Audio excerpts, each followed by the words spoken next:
예배 장소에 나오셔서 예배하는 모든 성도님들, 또 온라인으로 함께 참여하고 계신 모든 성도님 여러분들을 주님의 이름으로 환영합니다. 이제 자리에 다 같이 일어나서 찬양하며 함께 예배하며 나가도록 하겠습니다.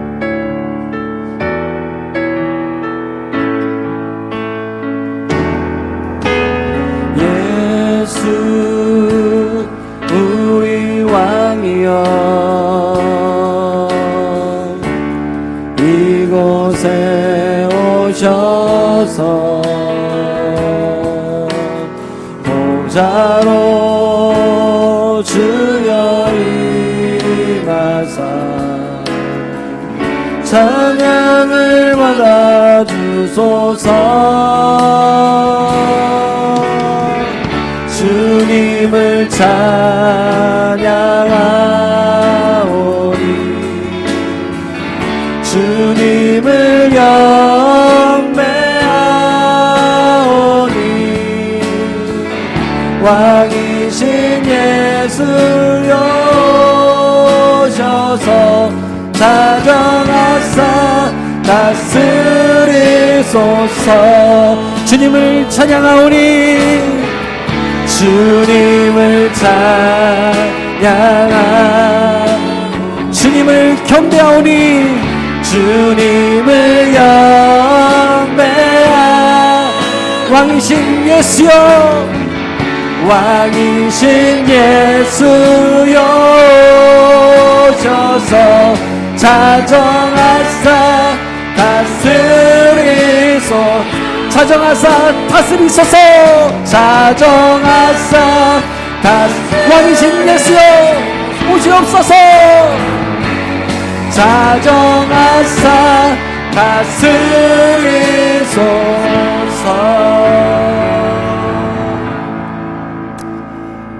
하나님은 영이시니 예배한 자가 신령과 진리로 예배할지니라. 아멘. 예배를 받으시기에 합당하신 하나님 아버지, 죄와 허물로 인하여 영원한 형벌을 면할 수 없었던 저희들을 그 무한하신 자비로 구원하여 주시고 예수 그리스도 안에서 믿음으로 영생을 누리며 살 수 있게 하시니 감사를 드립니다. 이 시간 하나님의 크신 사랑을 입은 주의 자녀들이 주님의 행하신 그 놀라우신 은혜에 감사하며 예배하고자 모였사오니 주께서 성령으로 우리 가운데 임재하여 주셔서 온전히 주께만 흠양되어지는 온전한 예배 되게 하여 주시옵소서. 이 모든 시종을 주님께 의탁하옵고 감사드리며 예수님의 이름으로 기도드렸습니다. 아멘. 오늘 우리의 창조자 되어주시고 우리의 선한 목자 되어주시고 우리의 좋은 친구 되신 그 하나님을 높여드립시다.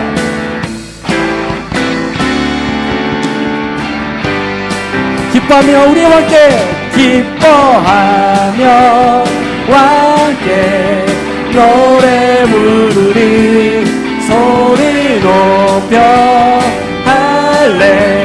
할렐루야 부르리 주님 앞에 나와 찬양 드리며 우리 주님과 함께 기뻐하리라.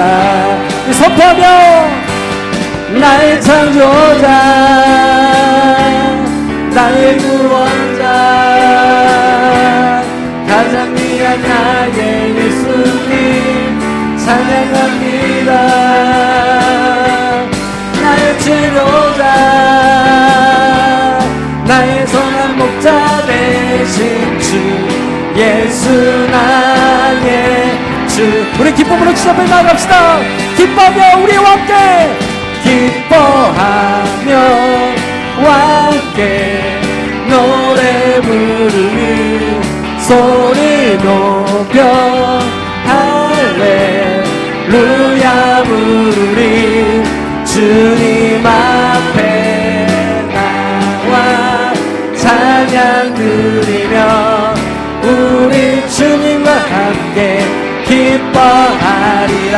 예수님은 나의 창조자 나의 구원자 가장 귀한 나의 예수님 찬양합니다. 나의 치료자 나의 목자 되신 주 예수 나의 그렇습니다. 주님은 나에게 그러신 분이십니다. 예수님은 나의 창조자 나의 구원자 가장 귀한 나의 예수님 찬양합니다. 나의 치료자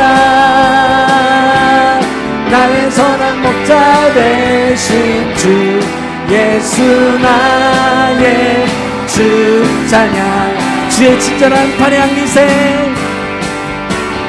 주의 친절한 팔에 안기세 우리 맘이 평안하리니 항상 기쁘고 복이 되겠네 영원하신 팔에 안기세 주의 팔에 기쁘신 팔에 안기세 주의 팔에 영원하신 팔에 날이 갈수록 주의 사랑이 날이 갈수록 주의 사랑이 두루 광명하게 비치고 천성 가는 길 병이 가리니 영원하신 팔에 안기세 주의 팔에 굳으신 팔에 안기세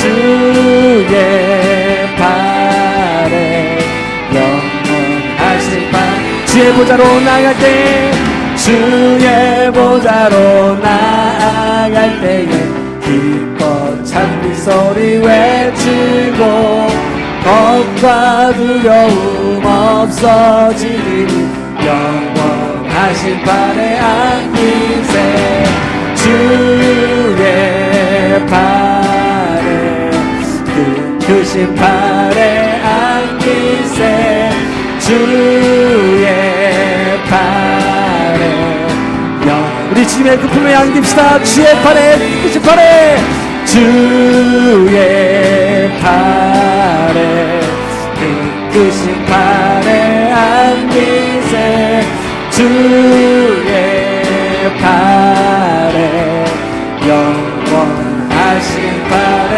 안기세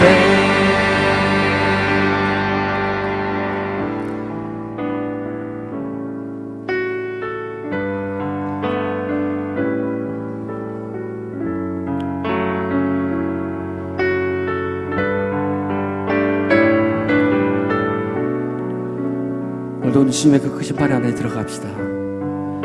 주님의 그 임재 안으로 그 사랑 안으로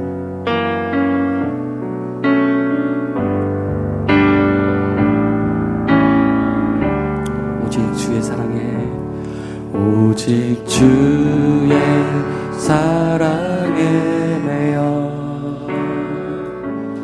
내 영 기뻐 노래합니다. 이 소망의 언덕 기쁨의 땅에서 주께 사랑드립니다. 오직 주의 임재 안에 갇혀 오직 주의 임재 안에 갇혀 내 영 기뻐 찬양합니다. 이 소명의 언덕 거룩한 땅에서 주께 경배드립니다. 주께서 주신 모든 은혜 나는 말할 수 없네. 내 영혼 즐거이 주 따르렵니다. 주께 내 삶들이 우리 한 번 더 고백합시다. 오직 주의 사랑에 매여 내 영 기뻐 노래합니다. 이 소망의 언덕 기쁨의 땅에서 주께 사랑드리니 오직 주의 임재 안에 갇혀 오직 주의 임재 안에 갇혀 내 영 기뻐 찬양합니다. 이 소명의 언덕 기쁘간 땅에서 주께 예배드리 주께서 주신 모든 은혜 주께서 주신 모든 은혜 나는 말할 수 없네. 내 영혼 즐거이 주 따르렵니다. 주께 우리의 삶 가운데 주께서 주신 모든 은혜를 기억하며 소리 높여 주께서 주신 모든 은혜 나는 말할 수 없네. 나는 말할 수 없네. 내 영혼 즐거이 주 따르렵니다. 주 우리 한 번 더 주 앞에 소리 높여 고백하며 갑시다. 주께서 주신 모든 은혜 주께서 주신 모든 은혜 나는 말할 수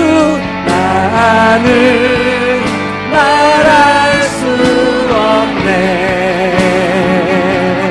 내 영혼 즐거이 주 따르렵니다. 주께 내 삶 드립니다. 아멘. 우리 시간 다 같이 자리에 앉아서 함께 고백하며 나아가십시다. 오늘도 다시 한번 주께서 우리 가운데 초청해 주십니다. 오늘도 넓고 그 크신 팔 가운데 안기라 내 안에 거하라. 우리 주님이 우리 가운데 말씀하십니다. 오늘도 다시 한번 그 주님의 초청 앞에 나아가 다시 한번 우리가 주님의 그 넓으신 그 크신 사랑 안으로 다시 한번 그분의 임재 안으로 들어가 오늘도 다시 한번 주님의 은혜를 누리는 거룩한 날 됩시다. 다시 한번 이 자리 가운데 임재하시고 우리와 함께 하신 주님 앞에 주님 내가 여기 있습니다. 내가 주님의 임재 안으로 들어갑니다. 내가 주님의 그 크신 사랑 안으로 들어갑니다. 다시 한번 오늘 드려진 이 예배를 통하여서 다시 한번 세상에 주실 수 없는 그 큰 기쁨들이 내 안에 회복되어지게 하여 주시고 다시 한번 주님을 인하여 만족해하며 오직 주께서만 주시는 그 은혜와 사랑으로 다시 한번 큰 기쁨을 그 은혜를 누리는 귀한 은혜 시간 될 수 있도록 주님 인도하여 주시옵소서. 다시 한번 이 예배의 모든 시종이 온전히 주께만 향하게 하시고 나의 전심 나의 온 마음을 다하여서 온전히 주님만을 높일 수 있는 귀한 거룩한 시간 될 수 있도록 무분한 목사님의 귀한 말씀을 통하여 대언제 그 말씀을 통하여 그 진리가 우리 가운데 다시 한번 우리 심령마다 꽂히고 다시 한번 그것이 열매를 맺어 다시 한번 새로운 주님의 삶의 추청으로 나아갈 수 있는 순종의 삶이 되어질 수 있도록 이 시간 함께 기도하며 나갔으면 좋겠습니다. 함께 기도하십시다. 하나님 아버지 감사합니다. 오늘도 주 앞에 나와 예배하게 하시고 오늘도 주님을 기대하며 주님을 소망할 수 있는 은혜를 허락하여 주시니 감사를 드립니다. 하나님 아버지 온전히 오늘도 주님의 사랑 안에 거하기를 소망하고 주님의 임재 안에 거하기를 소원합니다. 하나님이여 오늘도 이 자리 가운데 함께하여 주시고 하나님도 다시 한번 한영없는 주님의 사랑과 은혜 가운데 다시 한번 누리는 위한 시간 될수록 주님 은혜 베풀어 주셔서 성령 하나님 우리 십병마다 새로운 은혜를 경험하게 하여 주시고 다시 한번 우리가 다시 한번 우리 마음과 몸과 영과 혼이 하나님 아버지 새로운 은혜를 시간 될 수 있도록 하나님이 함께 하시고 복을 내려 주시옵소서. 사랑하는 모든 성령 가운데 하나님 한영없는 복을 내려 주시고 주의 진리를 시간도 귀한 벌써 목사님을 통하여 하나님 다시 한번 변화되게 하여 주셔서 오늘도 주의 말씀이 이 가운데 선포되어지게 하시고 우리는 아멘 하며 주의 말씀을 받을 수 있도록 은혜를 내려 주시옵소서. 하나님 이 시간 오직 주께만 모든 영광 올려드립니다. 우리의 모든 마음을 전심을 주께만 올려드립니다. 주님 영광을 받아주시고 우리와 함께 하시는 복을 내려 주시옵소서. 주님 감사합니다. 축복과 감사의 것을 주신 여호와 하나님, 영혼의 맑음을 원하는 자들에게 따뜻한 아침을 베푸사 주의 공정에 불러주시고 감사와 찬양으로 경배할 수 있는 은혜를 허락하시니 감사드립니다. 뜨거운 여름의 열기를 통해 가을의 풍요를 작동케 하시는 하나님의 섭리는 영광과 존귀를 받으시기에 지극히 합당하신 줄 믿습니다. 사시사철 주님의 사자를 통해 영혼의 양식을 풍족히 주시더니 이제 52일 릴레이 기도회와 비전 기도회와 다니엘 기도를 통해 깊은 깨달음을 주셨음을 찬양합니다. 그러나 주변의 환경과 조건들이 열악하여 아직 사람들 모두에게 시절의 풍성함에 참 동참하지를 못하고 있습니다. 아니, 친밀하신 하나님이 저 위에 또 곁에 계신데 아직 손을 내밀지 못하고 있습니다. 어린 양의 옷깃만 스쳐도 나사렛 예수의 이름만 불러도 되는데 머뭇거리고 맙니다. 만왕의 왕이시여 굽어 살피시고 친히 인도하여 주시옵소서. 저 더운 곳에서 애타게 손짓하는 이웃에게 교의가 다가가기를 원합니다. 배신의 늪에 빠진 자들에게 악을 선으로 갚는 참다운 진리를 깨닫게 하여 주시옵소서. 육신의 고통에 억눌린 자들에게 회복을 통해 더욱 섬기는 아름다운 길을 허락하여 주시옵소서. 저 북녘 지하교회에서 외치는 통곡의 기도 소리가 상달되어 성령 하나님이 살아계시고 역사하심을 만백성이 알게 되는 날이 속히 임하게 하옵소서. 그동안 허약한 믿음으로 인하여 가인의 후예로 살았던 어리석음을 회개합니다. 보혈의 공로 의지하여 하나님의 형상을 온전히 회복하는 주님의 백성들로 삼아주시옵소서. 전능하시고 영원하신 여호와 하나님, 오랫동안 은혜의 담비를 부어주셔서 더욱 단단한 예배 공동체로 섬겨올 수 있음에 감사드립니다. 내년 창립 40주년을 맞이하여 모든 성도님들이 마음을 합하여 정성껏 준비하고자 합니다. 주님을 향한 순전한 일꾼들을 세워 성숙한 장년의 넉넉한 모습으로 섬기고자 합니다. 하나님의 오묘한 진리의 말씀 전체를 손끝으로 적고 깊이 묵상하며 기념하고자 합니다. 심실하신 하나님의 약속을 창세기에서 계시록까지 두 눈으로 세심히 살펴 가슴에 담아두려 모두가 참여합니다. 노후하고 관리가 허술하여 초라해진 성전을 무너졌던 성벽 다시 세우듯 향기로운 공간으로 만들고자 합니다. 이외에도 과정 하나하나를 친히 간섭하시어 오직 하나님만을 영화롭게 하는 건강한 교회, 행복한 성도들로 삼아주시옵소서. 그리하여 평화의 삶에 예수의 이름을 높이는 진솔하고 아름다운 사역 공동체로 인쳐주시기를 간절히 원합니다. 자비로우신 여호와 하나님, 오늘도 친히 기름 부어 단위에 세우신 목사님 입술을 주장하여 주시옵소서. 말씀 한마디로 헝클어진 영혼들이 진실로 위로받고 새 힘을 얻게 하옵소서.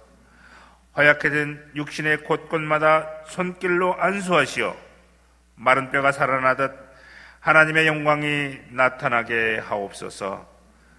또한 이 지하의 넉넉한 공간을 준비케 하셨으니 많은 사람들이 몰려들어 찬양과 기도의 아름다운 목소리가 흘러 넘치게 하옵소서. 하늘소리 찬양들을 위하여 기도합니다. 영혼을 맑게 하는 찬양의 은사를 통해 아름다운 헌신과 충성을 허락하셨으니 감사합니다. 예배가 더욱 풍성하여지고 삶의 소망이 피어나는 은혜의 도구로 사용하여 주시옵소서. 이 시간 성령 하나님 홀로 영광과 존귀를 받으시옵소서. 거룩하신 나사렛 예수의 이름으로 기도하옵나이다. 아멘.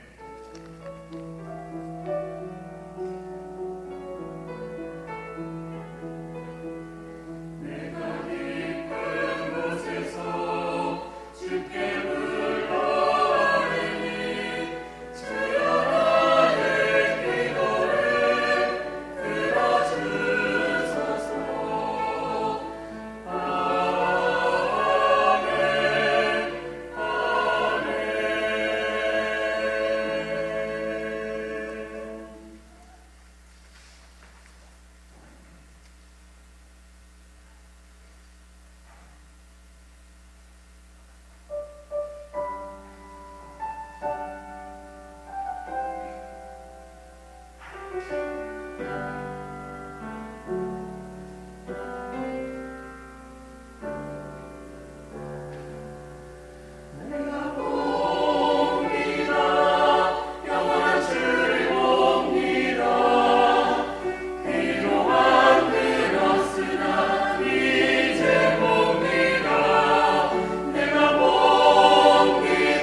찬양 것이 하나님께 감사의 목소리 드리겠습니다. 하나님 감사합니다. 감사합니다. 오늘 주일을 배우신 여러분 환영하고 축복합니다. 우리 좌우에 계신 분 인사할까요? 주 이름으로 환영합니다. 시작. 주 이름으로 환영합니다. 축복합니다. 서로 번 축복하며 찬양하겠습니다. 하나님께서 당신을 통해 축복하며 찬양하시겠습니다. 하나님께서 당신을 통해 메마른 땅에 샘물 나게 하시기를 가난한 영혼 목마른 영혼 당신을 통해 주 사랑 알기 원하네. 아멘. 환영하고 축복합니다. 오늘 우리 주신 말씀을 함께 봅니다. 느헤미야 6장 1절부터 9절까지 말씀을 함께 보겠습니다. 느헤미야 6장 1절부터 9절까지 말씀을 함께 보겠습니다. 구약성경 733페이지에 있습니다. 느헤미야 6장 1절부터 9절까지 말씀을 함께 교독하겠습니다. 제가 먼저 공독합니다. 산발랏과 도비야와 아라비아 사람 게셈과 그 나머지 우리의 원수들이 내가 성벽을 건축하여 허물어진 틈을 남기지 아니하였다 함을 들었는데 그때는 내가 아직 성문에 문짝을 달지 못한 때였더라. 산발랏과 게셈이 내게 사람을 보내어 이르기를 오라 우리가 오노 평지 한 촌에서 서로 만나자 하니 실상은 나를 해하고자 함이었더라. 내가 곧 그들에게 사자들을 보내어 이르기를 내가 이제 큰 역사를 하니 내려가지 못하겠노라. 어찌하여 역사를 중지하게 하고 너희에게로 내려가겠느냐 하매 그들이 4번이나 이같이 내게 사람을 보내되 나는 꼭 같이 대답하였더니 산발랏이 5번째는 그 종자의 손에 봉하지 않은 편지를 들려 내게 보냈는데 그 글에 이르기를 이방 중에도 소문이 있고 가스무도 말하기를 너와 유다 사람들이 모반하려 하여 성벽을 건축한다 하나니 내가 그 말과 같이 왕이 되려 하는도다. 또 내가 선제를 세워 예루살렘에서 너를 들어 선전하기를 유다에 왕이 있다 하게 하였으니 지금 이 말이 왕에게 들릴지라. 그런즉 너는 이제 오라 함께 의논하자 하였기로 내가 사람을 보내어 그에게 이르기를 내가 말한 바 이런 일은 없는 일이요 내 마음에서 지어낸 것이라 하였나니. 같이 읽습니다. 이는 그들이 다 우리를 두렵게 하고자 하여 말하기를 그들의 손이 피곤하여 역사를 중지하고 이루지 못하리라 함이라. 이제 내 손을 힘있게 하옵소서 하였노라. 아멘. 한 번 더 기도하겠습니다. 하나님 아버지 은혜와 사랑을 감사드립니다. 하나님을 예배할 수 있는 은혜를 주시고 또 말씀을 통해서 다시 한번 우리 삶에 도전하여 주시는 하나님 은혜에 감사를 드립니다. 말씀을 듣고 깨달아서 하나님의 사람답게 설 수 있도록 우리를 인도하시고 함께하여 주시옵소서. 감사를 드리며 예수님의 이름으로 기도하옵나이다. 아멘. 할렐루야. 우리 하나님 은혜가 여러분과 함께하기를 예수 이름으로 축복합니다. 아멘. 이 한 주간에 참 많은 사건 사고들이 있었지만 저에게는 2가지 일이 강한 충격으로, 강한 임팩트로 다가왔습니다. 하나는 우리나라 전직 대통령이 또다시 수감되는 일이었습니다. 그 모습을 볼 때마다 저뿐만이 아니라 우리 모두가 다 함께 안타까운 마음을 가질 수밖에 없는 것이죠. 이유 여하를 불문하고 한 나라를 이끌었던 전 대통령의 그 인생의 말년이 참 초라해 보이는 그런 충격이 있었습니다. 그뿐만이 아니라 모든 국민을 대표했던 분들의 마지막 모습을 보면 정말 참 볼품이 없는 그런 안타까운 마음이 든다라는 거죠.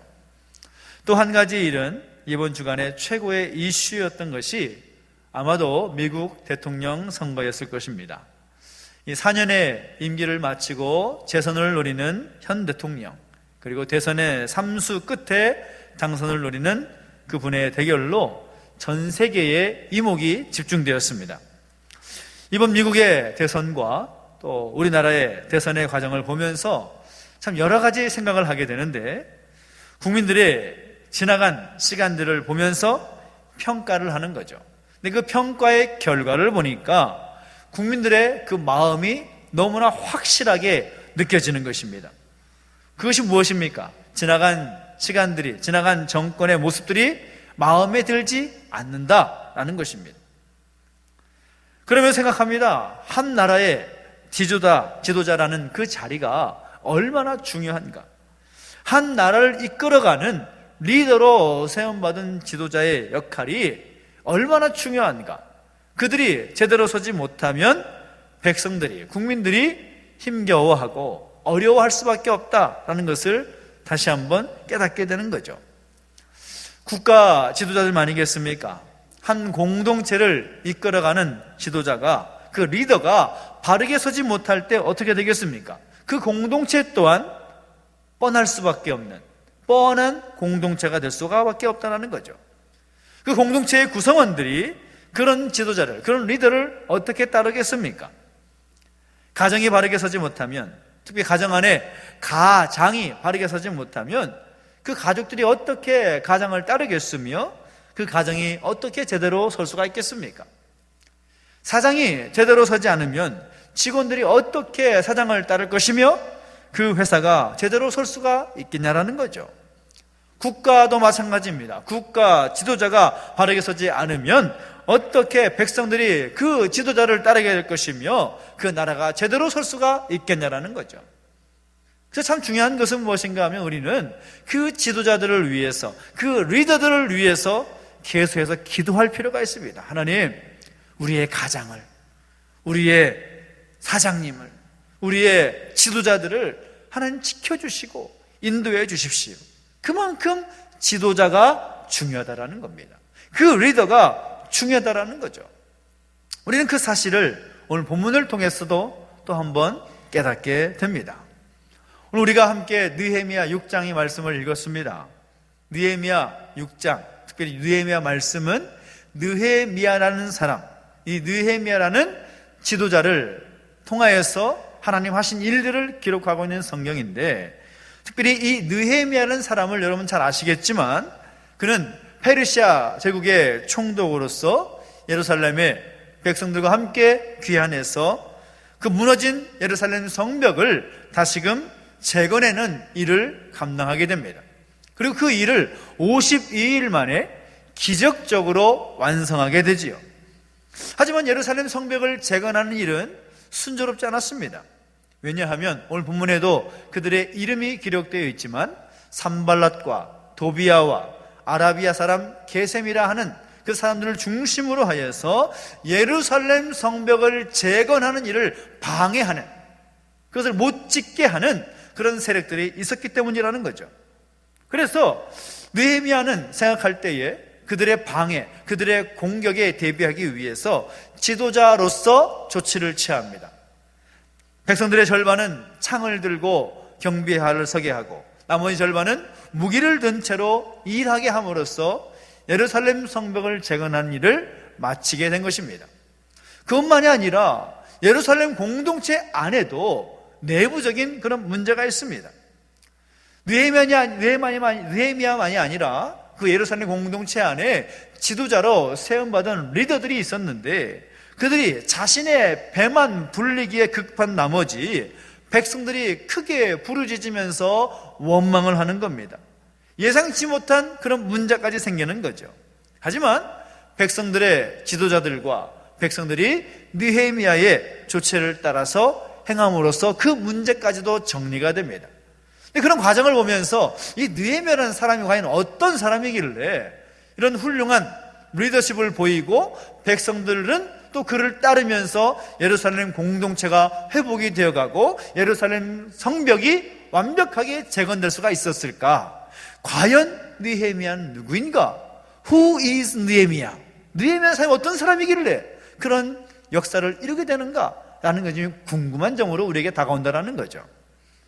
우리 성경을 보면 느헤미야의 모습을 살필 수가 있습니다. 과연 그는 어떤 사람이었길래 그런 훌륭한 리더십을 보이고 지도자로서 역량을 발휘하게 되겠는가? 그 첫 번째는 무엇인가 하면 그는 영적인 분별력이 뛰어난 사람이었다라는 겁니다. 우리가 1절 말씀을 보면 예루살렘 성벽을 재건하는 일을 방해하는 무리들로 인하여서 성문에 문짝을 아직 달지 못한 때다라고 성경은 배경적인 이야기로 시작을 합니다. 일반적으로 어떤 집을 짓고자 할 때 가장 나중에 하는 작업이 아마도 문짝을 다는 일일 겁니다. 그렇잖아요? 문짝을 달면 비로소 그 집은 완성이 되는 것입니다. 근데 예루살렘 성벽을 재건하는 일도 예루살렘 성벽에 여러 가지 성문들이 있는데 마지막 그 성문에 문짝을 달기 직전의 상황이라는 거죠. 그러니까 다시 말하면 이제 예루살렘 성벽을 재건하는 그 일을 거의 마무리하는 단계라는 것입니다. 느헤미야 2장과 3장을 보면 예루살렘은 그 무너진 성벽이 52일 만에 완벽하게 재건되기 위해서 수많은 느헤미야를 중심으로 한 예루살렘 백성들과 지도자들이 각 가문대로 지파대로 각각 맡은 부분들을 감당함으로써 52일 만에 그 성벽이 재건되는 역사를 기록하고 있는데 이제 성문만 달면 완성이 되는 그런 시점에 이르렀다라는 거죠. 그런데 그때에 느헤미야를 방해하는, 예루살렘 성벽을 재건하는 일을 방해하는 무리들이 움직이기 시작합니다. 그 대적들이 산발랏과 도비야와 게셈과 같은 사람들이 느헤미야에게 한 가지 제안을 하는 거죠. 그 제안이 무엇인가 하면 2절 말씀 보니까 와서 오노 평지에서 서로 좀 만나자, 그렇게 이야기를 하는 겁니다. 성벽을 재건하는 일을 방해하는 세력들은 예루살렘 성벽에 문짝이 달아지게 되면 이제 그 일을 방해하기가 어렵다라는 것을 알고 있는 거죠. 이제 그러니까 최후의 발악을 하는 겁니다. 예루살렘 성벽이 완성되면 안 되는데 라는 그런 마음들이 그들에게 있었기 때문에 그 일을 막고자 느헤미야에게 제안을 하는 겁니다. 와서 오노 평지에서 만나자. 그 의도가 무슨 의도겠습니까? 그들이 오노 평지에서 만나자 하는 의도가 무엇이겠습니까? 우리도 잘 알고 있지 않습니까? 느헤미야를 해하게 하기 위해서, 느헤미야를 제거하기 위해서 그런 제안을 한 것을 이미 느헤미야는 알고 있었다는 거죠. 그들의 만나자는 말에 어떤 의중이 담겨져 있는지, 그 말의 중의적인 의미를 그들은 분명히 느헤미야는 알고 있었다는 겁니다. 대체적으로 남편이 아내의 말이 무엇을 의미하는지 모르는 경우가 많습니다.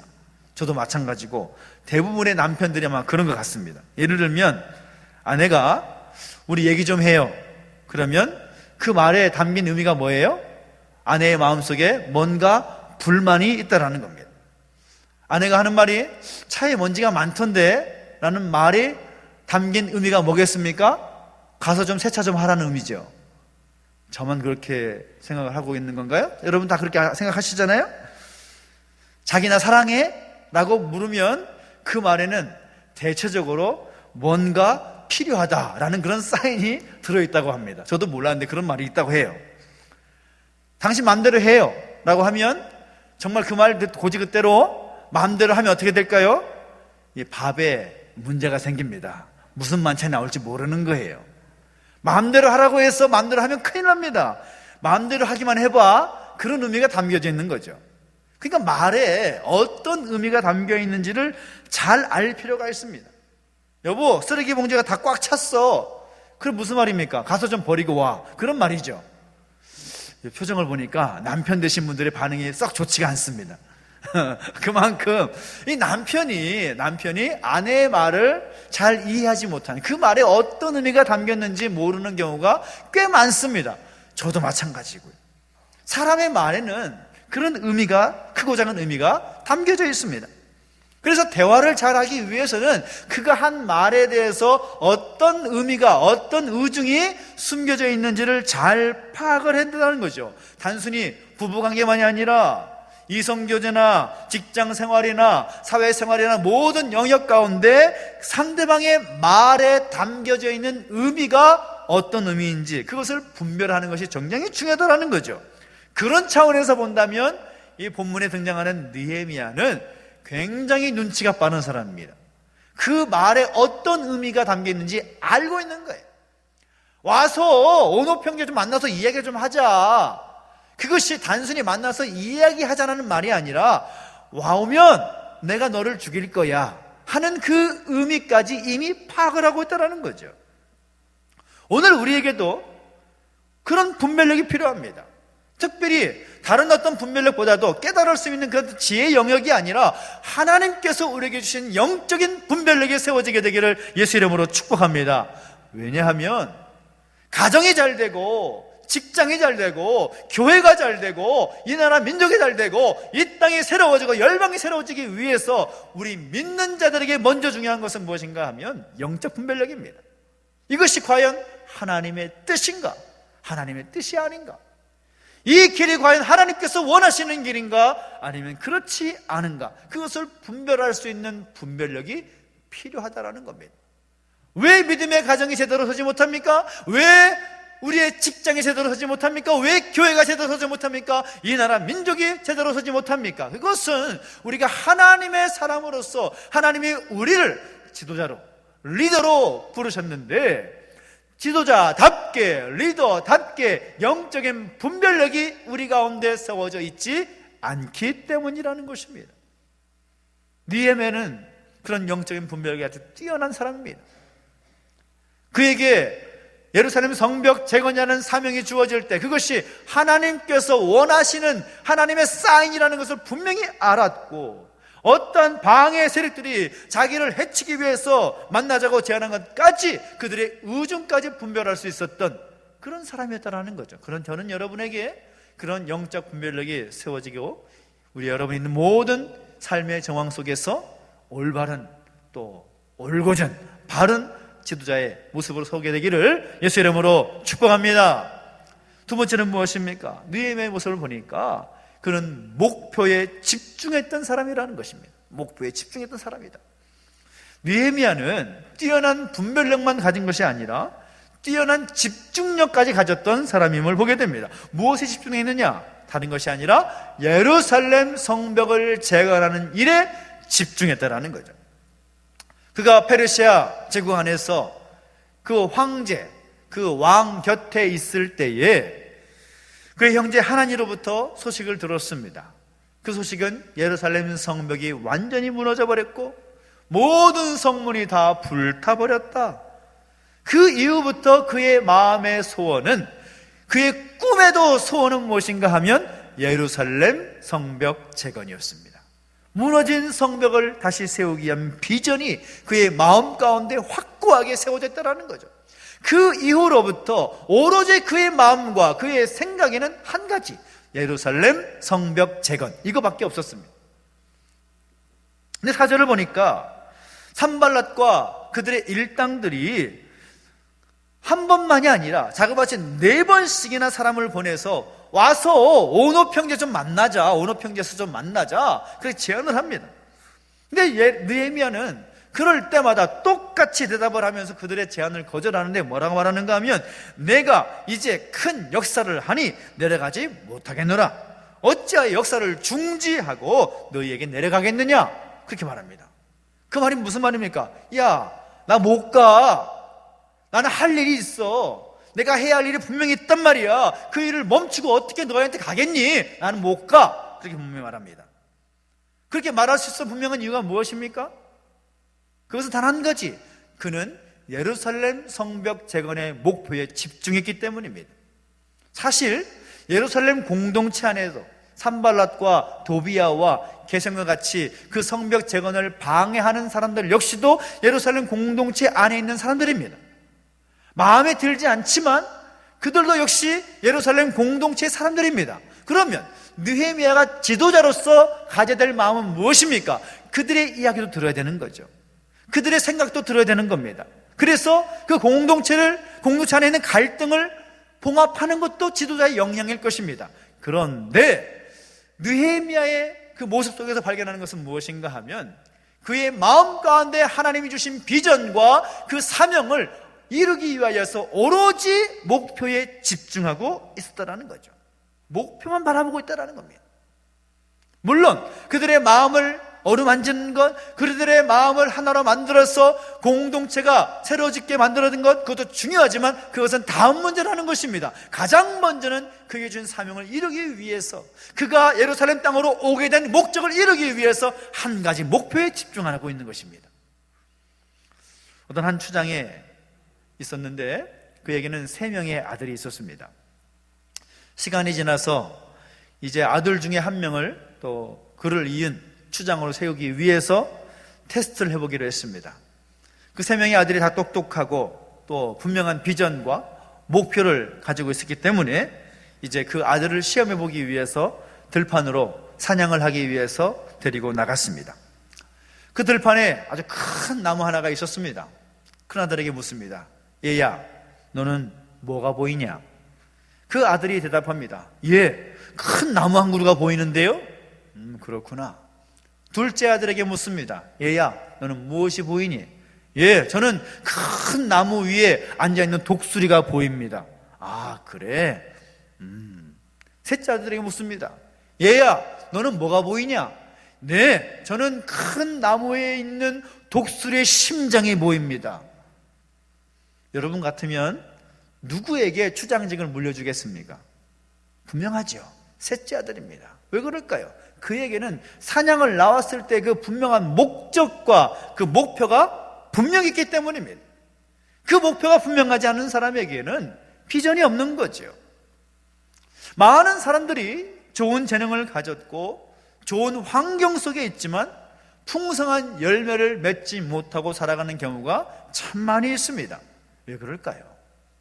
분명히 좋은 재능이 있습니다. 또 좋은 환경도 있습니다. 얼마든지 그 삶 속에서 열매를 맺을 만한 그런 모든 기반들이 다 되어 있습니다. 그런데 열매를 맺지 못하는 이유가 뭔가 하면 그것은 목표에 집중하지 않기 때문입니다. 환경을 뛰어넘어서 집중하는 결단, 그 노력들이 부족하다라는 거죠. 그런데 반대로 집중력이 뛰어난 사람, 목표에 집중해서 나가는 사람, 그런 사람은 무슨 결과를 얻어도 얻는 거죠. 어제 TV를 보다가 또 TV의 동영상 클립을 보다가 뭘 봤는가 하면 북한에서 넘어온 아이들 중에 공부를 해서 서울대 간 그 아주 지성적인 아이들이 나오는 그런 프로그램을 잠깐 본 적이 있습니다. 또 얼마나 힘들었겠어요. 우리나라 최고의 대학에 가기 위해서, 물론 그 아이들 똑똑한 면도 있지만 그 아이들의 이야기를 들어보니까 공부를 하면서 단 한 가지 목표, 서울대에 들어가야겠다라는 그 목표만 집중하고 살았다라는 거예요. 다른 거 없습니다. 다른 것에 관심을 갖고 다른 것에 기웃거리고 하는 것이 아니라 오로지 그 목표만 가지고 달려왔다라는 거죠. 사람들이 뭐라고 하든, 친구들이 뭐라고 하든, 북한에서 넘어왔다고 뭐 여러 가지 말을 하든 상관하지 않고 오직 그 목표만 집중했더니 그렇게 되었더라, 그렇게 이야기를 합니다. 성경 속에도 그런 목표에 집중한 사람의 모습을 기록합니다. 바로 사도 바울의 모습을 보면 알 수가 있습니다. 사도 바울이 빌립보서에서 뭐라고 말하는가 하면 표대를 향하여 나아가노라 라고 말하고 있습니다. 표대를 향하여 그리스도의 장성한 분량에 이르기까지, 특별히 하나님 자신에게 주신 그 사명을 이루기 위해서 그 목표를 향해서 어떠한 공격이 오고 핍박이 오고 어려움이 다가온다 할지라도 그 목표를 향해서 나는 달려간다. 그것이 사도 바울의 모습이었다라는 거죠. 오늘 우리도 마찬가지입니다. 우리 신앙생활을 한다고 말을 하지만 신앙생활이 뭘까요? 신앙생활이 뭡니까? 하나님께 집중하는 것입니다. 예배에 집중하는 것입니다. 하나님 나에게 주신 비전과 그 사명에 집중하는 것입니다. 말씀 가운데 집중하며 살아가는 것입니다. 이것이 신앙생활이라는 거죠. 그런데 사단의 계략은 무엇인가 하면 집중력을 흐리게 합니다. 예배를 드리지 못하게 하는 것이 아닙니다. 하나님께 집중하지 못하게 하는 것이라는 거죠. 예배에 집중하지 못하게 하는 것입니다. 점점 우리의 목표가 흐릿흐릿하게 만드는 것이 사단의 목표입니다. 그래서 자꾸만 주변에 신경을 쓰게 하고 쓸모없는 것들을 위해서 시간을 낭비하게 만듭니다.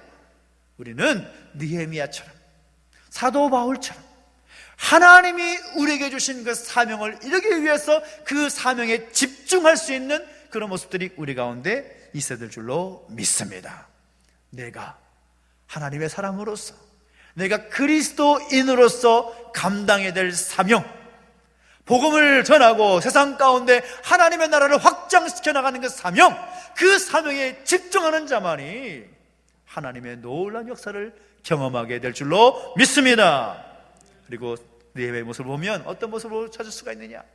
헛소문에 흔들리지 않는 모습을 발견하게 되더라는 겁니다. 사실 예루살렘 성벽을 재건한 일을 방해하는 세력들이 자신을 죽이려고 하는 것도 두렵고 무서운 제목이겠지요. 그런데 정말 두려운 것은 헛소문입니다. 헛소문. 살인은 한 사람을 죽이지만 헛소문의 주인공과 그 소문을 들은 사람 모두가 피해를 보기 때문이라는 거죠. 좋은 소문은 멀리 퍼지고 나쁜 소문은 더 멀리 퍼진다라는 말도 있지만 이 헛소문은 굉장한 힘을 발휘합니다. 헛소문 때문에 사람이 살고 죽습니다. 헛소문 때문에 회사가 살고 죽습니다. 교회도 마찬가지이고 나라와 민족도 마찬가지입니다. 얼마나 이 헛소문의 위력이 대단한가? 실례로 1923년 9월 1일에 일본의 관동 대지진이 있었습니다. 그 지진 때문에 어마어마하게 많은 사람들이 죽고 피해를 입었습니다. 근데 엎친 데 덮친 격으로 그 도쿄에 큰 화재까지 일어났는데 그때 일본의 군국주의자들이, 그 전체주의자들이 이 소문을 내는데 뭐라고 내는가 하면 조선인들이 폭동을 일으키고 일본인들을 몰살시키기 위해서 우물에 독을 넣었다, 그렇게 소문을 낸 겁니다. 이 소문이 어떻게 된지 아십니까? 그 헛소문의 결과가 어떻게 되었을까요? 자그마치 도쿄에 살고 있는 6천여 명의 한국인들이, 조선인들이 학살을 당하고 말았습니다. 그 헛소문 때문에. 그 말이 사람을 살게도 하고 죽기도 하는 것입니다. 헛소문 때문에 멀쩡한 기업이, 멀쩡한 가정이, 멀쩡한 나라가 분열되고 나누어지고 깨어지기도 합니다. 그래서 말이 얼마나 중요한가라는 것을 알게 되는 거죠. 그래서 에베소서 4장을 보면 이런 말씀이 있습니다. 무릇 더러운 말은 너희 입 밖에도 내지 말고 오직 덕을 세우는데 소용되는 대로 선한 말을 하여 듣는 자들에게 은혜를 끼치게 하라 라고 말하고 있습니다. 악한 말을 하지 말라는 것입니다. 선한 말을 하라는 것입니다. 헛소문을 만들지 말라는 것입니다. 근데 느헤미야는 이 헛소문에도 전혀 흔들리지 않았다라는 거죠. 이 산발랏 일당들은 그 소문의 힘, 그 말의 힘에 대해서 잘 알고 있었습니다. 그래서 4번이나 시도했던 느헤미야를 만나서 느헤미야를 암살하고자 하는 그런 작전이 실패하자 또 다른 작전을 내는데 그 작전이 뭔가 하면 헛소문 작전이었습니다. 5절을 보면 산발랏이 5번째 느헤미야에게 편지를 보냈는데 그 편지에 특별함이 있습니다. 5절 보면 뭐라고 말하는가 하면 봉하지 않은 편지를 들려보냈다라고 말하고 있습니다. 봉하지 않은. 이게 아주 그냥 풀을 붙이지 않았다는 말이죠. 그 말이 무슨 말입니까? 그 편지의 내용을 누구나 볼 수 있도록 했다라는 겁니다. 선동하기 위해서 봉하지 않았다라는 것을 알 수가 있는 거죠. 근데 그 편지 안에 어떤 내용이 있었느냐? 6절과 7절 말씀 보면 자신들의 계략에 통하지 않으니까 이번엔 느헤미야가 페르시아 제국의 왕을 배반해서 유다의 왕이 되기 위하여 예루살렘 성을 건축한다라는 헛소문을 퍼뜨리고 있는 겁니다. 산발랏이 세운 이 작전이 이전에 조용히 불러가지고 암살하려고 하는 그런 작전보다는 비교할 수 없는 파괴력이 있는 작전입니다. 굉장한 작전입니다. 왜냐하면 여러분, 이 고대 왕정시대에 있어서 가장 큰 죄가 뭘까요? 큰 죄, 반역죄입니다. 반역죄. 그렇지 않습니까? 이 사람이 반역을 하려고 했다라는 말이 왕의 귀에 들어가게 되면 이유 여하를 불문하고 잡아들입니다. 잡아들여서 고문을 하죠. 고문을 하면서 그것이 판명된다, 그렇게 증명이 된다라고 하면 어떻게 합니까? 우리가 잘 알고 있는 벌, 삼족을 멸하고 그렇죠? 능지처참하는 그런 벌을 내리죠. 왜 그렇습니까? 반역은 제국의 근간, 그 나라의 근간을 흔들기 때문입니다.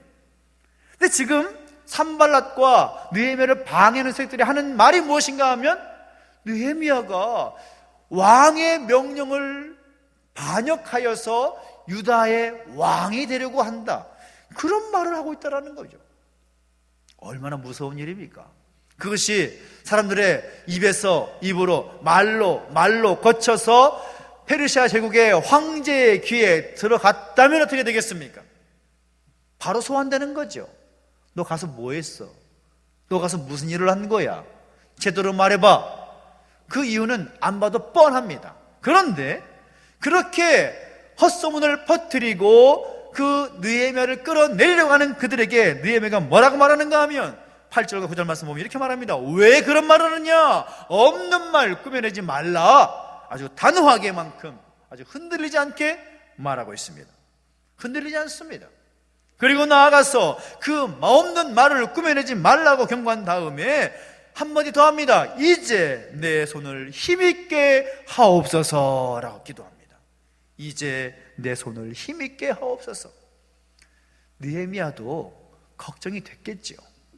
이제 좋지 않은 소문들이, 그들이 말하고 있는 헛소문들이 백성들의 귀에 들리고 제국에 또 소문으로 들어가게 되면 어찌 될까? 왜 두렵지 않았겠습니까? 근데 그가 단호하게 말한 다음에 하는 말이 무엇인가 하면 이제 우리를 내 손을 힘있게 하옵소서.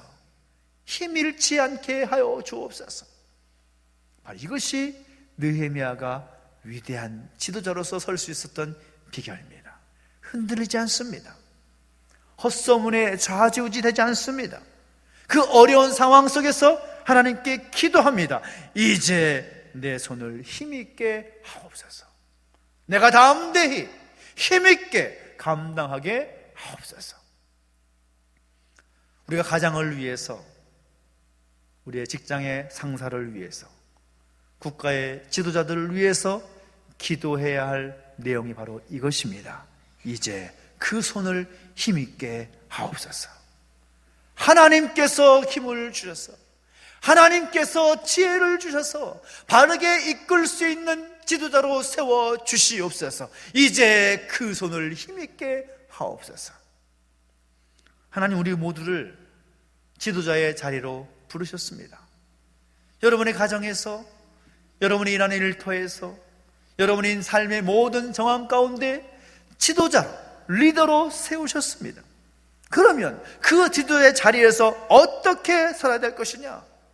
바로 하나님의 뜻을 이루기 위해서 주신 사명을 감당하기 위한 그 지도자로 서야 될 것인데, 그것이 어떤 모습이 될 것이냐?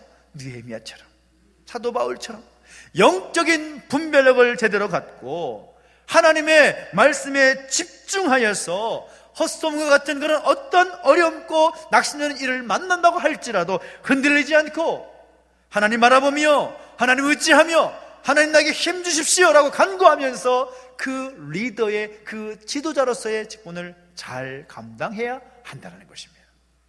저는 오늘 저와 여러분이 바로 그렇게 세워지게 되기를 예수 이름으로 축복합니다. 여러분 리더입니다. 여러분 지도자들입니다.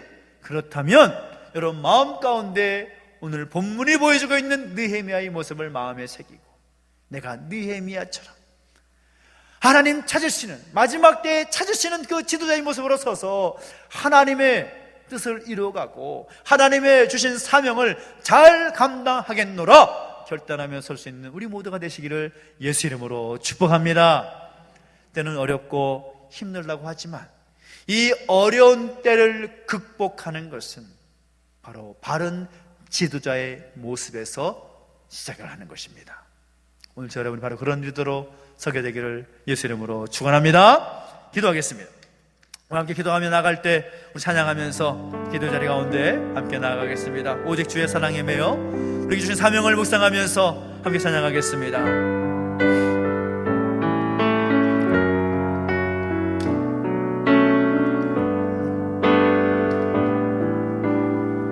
오직 주의 사랑에 매여, 오직 주의 사랑에 매여 내 영 기뻐 노래합니다. 이 소망의 언덕 기쁨의 땅에서 주께 사랑드립니다. 오직 주의 임재 안에, 오직 주의 임재 안에 갇혀 내 영기 소명의 언덕, 이 소명의 언덕, 거룩한 땅에서 주께 경배드립니다. 주께서 주신 모든 은혜, 주께서 주신 모든 은혜, 나는 말할 수 없네.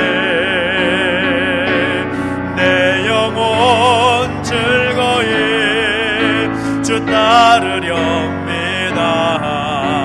주께 내 삶 드립니다. 우리 기도하며 나가실 때 하나님 우리에게 사명을 주셨습니다. 그 사명 가지고 하나님 백성답게 설 수 있도록 우리를 부르셨습니다. 우리를 지도자로 부르셨고 리더로 부르셨습니다. 그렇다면 오늘 우리를 향하신 그 하나님의 사명을 붙잡고 이 땅에서 하나님 백성답게, 하나님의 사람답게 서야 하는 것이 우리의 목표이고 비전이 될 것입니다. 우리 기도할 때 하나님, 내가 주신 사명을 잘 감당하기 위해서 하나님 기뻐하시는 리더로, 지도자로 서기 위하여서 우리를 힘있게 하여 주시옵소서. 우리에게 하나님 주신 놀라운 은혜와 지혜와 능력과 힘을 더하여 주시옵소서. 결단한 마음으로 기도하며 나가시겠습니다. 함께 기도하겠습니다. 하나님 아버지, 주님을 찬양합니다. 우리가 함께 하시고 인도하셔서 하나님의 뜻을 구하고 하나님 앞에 설 수 있도록 인도하시며 주신 사명 힘쓰어 잘 감당할 수 있는 우리 모습 수 있도록 인도해주시고 함께 하여 주시옵소서.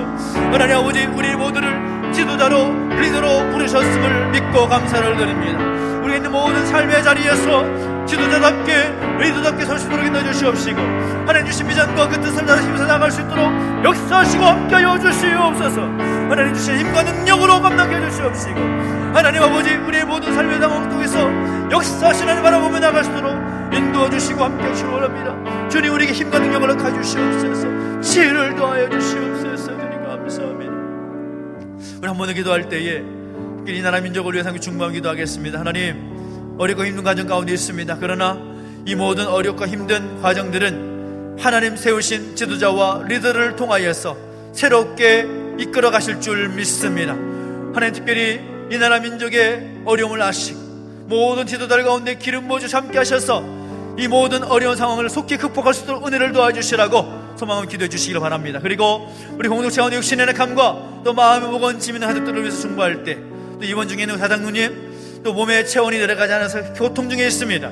하나님 속히 진정되게 하시고 또 모든 몸 안에서의 모든 싸움들이 승리로 이어질 수 있도록 기도해서 기도해 주시기 바랍니다. 그리고 여러 가지 질병과 어려움을 인하여서 고통 중에 있는 가족들을 함께 중보하면서 함께 기도하며 나가시겠습니다. 함께 기도하겠습니다.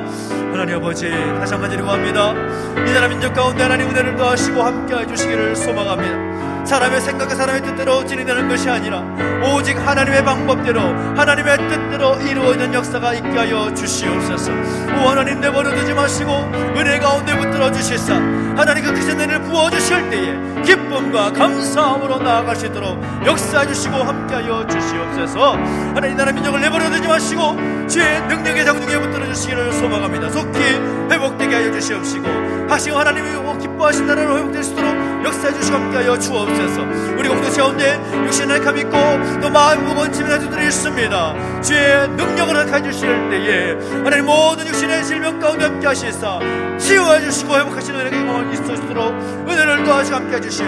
마음의 모든 무거운 짐들을 좀 내려놓고 해결받을 수 있는 은혜가 있으시도록 인도해 주시고 함께 하여 주옵소서. 하나님 함께 해주시길 소망합니다. 내버려두지 마시고 은혜의 능력에 붙들어 주시옵소서.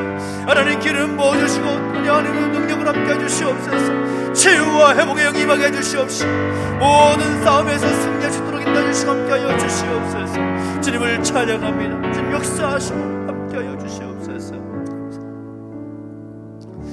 살아계신 하나님 아버지, 오늘 우리의 모두가 하나님께서 이 시대 가운데 찾으시는 진정한 지도자로 서게 되기를 소망합니다. 우리가 있는 모든 자리에서 지도자답게 리더답게 세워져서 하나님 주신 사명을 이뤄나갈 수 있도록 역사하시고 함께하여 주시옵소서. 이 나라와 이 민족을 내버려두지 마시고 우리 믿음의 가족들 가운데 함께 하시사 하나님의 치유 회복의 능력이 임하게 하여 주시옵소서. 감사를 드리며 예수님의 이름으로 기도하옵나이다. 아멘. 교회 소식 알려드리겠습니다. 다음 주일은 여러분도 아시다시피 2020년 추수감사 주일로 지키게 됩니다. 나라와 나라 안팎의 여러 가지 상황들이 정말 최고의 감사를 드리기에 참 많은 장애가 되는 그런 환경이지만, 그럼에도 불구하고 오늘 우리는 하나님을 향한 최고의 감사를 올려드릴 수 있기를 소망합니다. 그래서 기도하면서 한 해 동안 베푸신 그 하나님의 은혜를 묵상하고 또 고백하면서 최고의 감사를 하나님께 올려드릴 수 있는 예배가 되기를 소망합니다. 다음 주에는 특별히 유아 세례와 또 입교 예식이 있을 텐데 이를 위해서도 함께 기도해 주시고 함께 해주시면 좋겠고요. 특별히 2020년 다니엘 기도회가 진행 중에 있습니다. 21일까지 진행이 되는데 매일 저녁 8시부터 10시까지 본당에서, 그리고 여러분의 가정에서 참여하실 수가 있습니다. 이왕이면 본당에서 오셔서 함께 기도하시고 참여하시는 것이 더 집중이 되실 것입니다. 함께 하시면 좋겠고, 21일 동안 진행되는 그런 기도 가운데 함께 하시기를 부탁을 드립니다. 아울러서 교회에서 점심 식사가 제공될 때까지는 비전 기도회, 요즘 계속 기도하고 있지요. 기도회로 모여서 또 교회를 위해서 기도하고 또 함께 기도하면서 나가는 그런 모임들이 주일 오후 2시에 진행이 됩니다. 가셔서 간단하게 식사하시고 오셔서 같이 기도하시면 좋겠습니다. 함께 오셔서 함께 하시면 좋겠고요. 지난주에 광고를 했지만 우리 창립 40주년, 내년이 40주년 해가 됩니다. 그래서 40주년을 맞이하면서 우리의 영성이 좀 준비되면 좋겠다라는 마음을 가지고 두 가지의 일들을 시작합니다. 하나는 성경 필사, 그리고 하나는 성경 통독입니다. 성경 통독은 지난주에 나눠드린 성경 읽기표가 있고, 또 본당 뒤에 보면 헌금 봉투 앞에 성경 읽기표가 준비되어 있습니다. 그래서 한 번 읽을 때마다, 한 번 통독을 완독하실 때마다 보고해 주셔서 내년 8월 마지막 주 상립감사 주일 때 시상을 크게 하도록 할 것입니다. 그리고 성경 필사는 두 트랙으로 진행이 되는데, 하나는 우리 창립 40주년을 맞이해서 창립 40주년 기념 성경을 발견하게 되고, 여러분이 개인적으로 쓰신 성경을 신약이면 신약, 구약이면 구약 써가지고 가지고 오시면 여러분의 성경으로 만들어 드립니다. 그래서 여러분이 성경을 필사하는 일에 함께 힘써주시면 좋겠고요. 각자가 40주년 기념 성경을 발간하기 위해서 각자의 분량을 정하고 있는데, 지난주에 신청하지 못하신 분들은 다 가실 때 비어있는 칸에 본인의 이름을 적어주시면 또 이렇게 함께 하실 수 있도록 노트도 준비가 되어 있습니다. 가실 때 노트 가져가셔서 함께 하시면 좋겠습니다. 그래서 우리가 함께 기도할 제목들, 우리 몸과 영혼이 강건치 못한 분들을 위해서 함께 기도해 주시고 마음으로 또 함께 해주시기를 부탁을 드리겠습니다. 우리 다 함께 자리를 서서 드린 예물을 우리 하나님께 봉헌성을 하나님께 봉헌하겠습니다.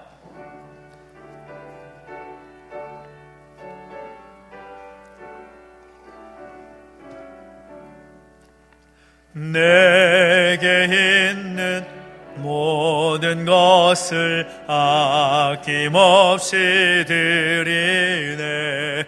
사랑하고